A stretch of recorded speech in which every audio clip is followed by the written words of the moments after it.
اعوذ باللہ من الشیطان الرجیم بسم اللہ الرحمن الرحیم نحمدہ ونصلی علی رسولہ الکریم۔ انتہائی قابل احترام سامعین و حاضرین، مجھ سے اچھے لوگوں، السلام علیکم ورحمۃ اللہ وبرکاتہ۔ درود پاک پڑھ لیں۔ اللہم بارک علی محمد صلی اللہ علیہ وسلم۔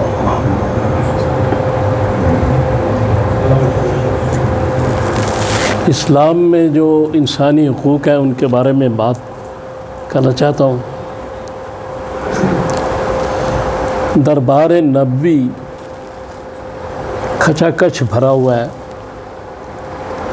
رسول اللہ صلی اللہ علیہ وسلم کھڑے ہوتے ہیں اور ارشاد فرماتے ہیں کہ اگر کسی کا کوئی مجھ پر حق ہے تو لے لے۔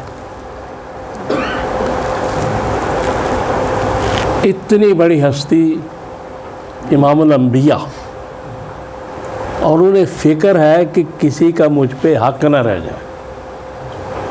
اس سے بڑی مثال تاریخ انسانی میں نہیں ملتی۔ اور سارے لوگ جو موجود ہیں وہ صحابہ ہیں، ان میں نہ صرف حضور کے مرید بلکہ امتی۔ ایک شخص کھڑا ہو گیا، اس نے کہا یا رسول اللہ، میرا آپ پہ ایک حق ہے، وہ میں لینا چاہتا ہوں۔ آپ نے کہا بتائیں۔ اس نے کہا آپ نے ایک دفعہ مجھے چھڑی ماری تھی، حضور نے کہا چھڑی دے دیں، اور کہا آ جاؤ۔ اس نے کہا یا رسول اللہ، اس وقت میرے جسم پہ قمیض نہیں تھی، آپ نے اپنا کرتا اتار دیا۔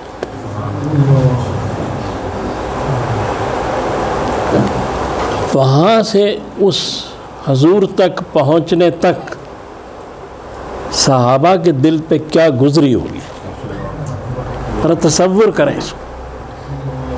اور نبی حق دے رہا ہے۔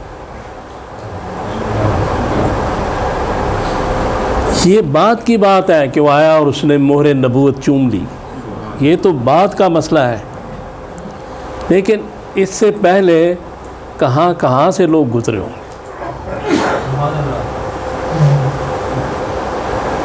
تو جو نبی حق بھی کسی کا خود بھی نہ رکھنا چاہے کہ قیامت والے دن شاید مجھ سے پوچھا جائے، اور کون ہے حضور صلی اللہ علیہ وسلم،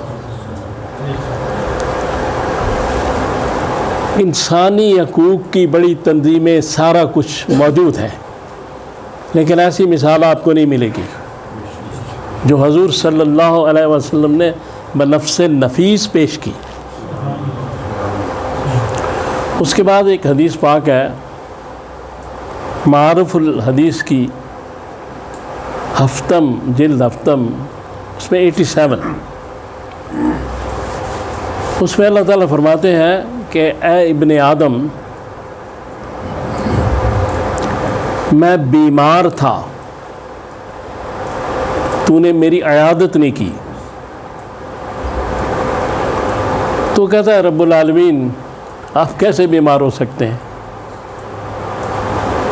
اللہ نے کہا نہیں، فلاں شخص بیمار تھا، تو نے اس کی عیادت نہیں کی، اور کرتا تو تو اس کے پاس مجھے پاتا۔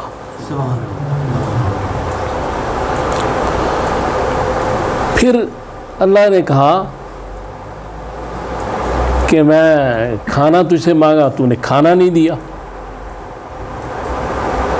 پھر اسی طرح بات ہوئی جو پہلے ہو چکی ہے، لمبی حدیث ہے، مختصر کر رہا ہوں۔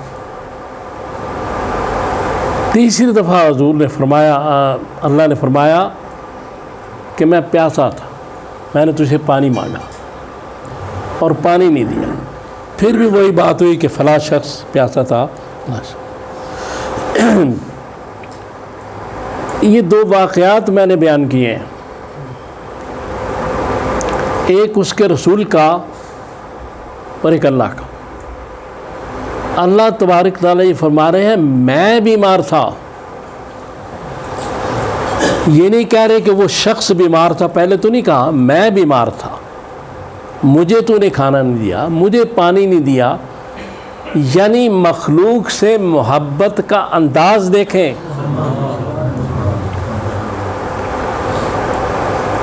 ایسا مؤثر انداز ہے کہ دل میں اتر جاتا ہے کہ خالق کائنات ہو اور وہ کہے کہ میں بیمار تھا. بات تو سیدھی تھی کہ فلاں آدمی بیمار تھا، فلاں آدمی بھوکا تھا، فلاں آدمی پیاسا تھا. اس کو تم اگر یہ کام کر دیتے تو اس کے پاس مجھے پاتے، یعنی میں تمہیں مل جاتا. تو بندے کو اللہ ہی چاہیے نا، تو اللہ تو پھر اسی طرح ملتا ہے.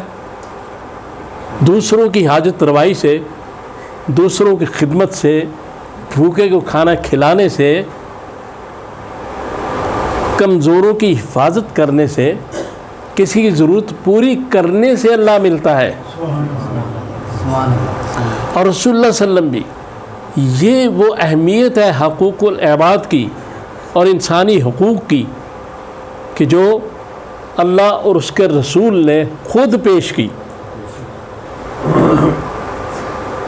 پھر اس کے بعد حضور صلی اللہ علیہ وسلم حدیث پاک میں ہے کہ کعبے کے گرد چکر لگا رہے ہیں، آپ کے ساتھ ایک صحابی ہیں عبداللہ ابن مسعود رضی اللہ تعالیٰ عنہ. تو آپ کہہ رہے ہیں کعبہ تو بڑی حرمت والا ہے، بڑی عزت والا ہے، بڑا مقدس ہے، لیکن تجھ سے بھی ایک عزت والی چیز ہے. تو حضرت عمر بن مسعود رضی اللہ تعالیٰ قریب ہو گئے کہ حضور کیا فرمانے لگے. تو آپ نے فرمایا ایک مسلمان کا مال،